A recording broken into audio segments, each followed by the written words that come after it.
ईश्वराय महादेवाय त्रयंबकाय त्रिपुरान्तकाय त्रिकाग्निकालाय कालाग्निरुद्राय नीलकण्ठाय मृत्युञ्जयाय सर्वेश्वराय सदाशिवाय श्रीमन्महादेवाय नमः। नमो हिरण्यबाहवे सेनान्ये दिशाञ्च पतये नमो नमो वृक्षेभ्यो हरिकेशेभ्यः पशूनां पतये नमो नमः सस्पिञ्जराय त्विषीमते पथीनां पतये नमो नमो बभ्रुषाय विव्याधिनेम्नानां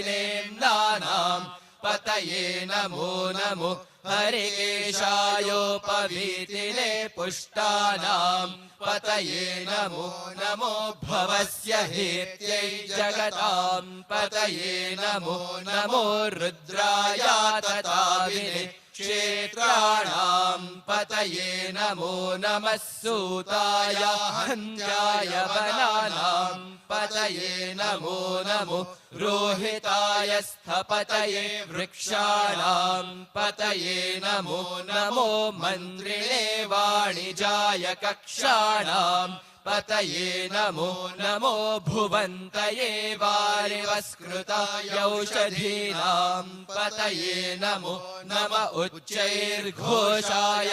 क्रन्दयते पत्तीनां पतये नमो नमः कृत्स्नवीताय धावते सत्त्वनां पतये नमः नमः सहमानाय निर्व्याधिन आव्याधिनीनां पतये नमो नमः ककुभाय निषङ्गिणे सेनानां पतये नमो नमो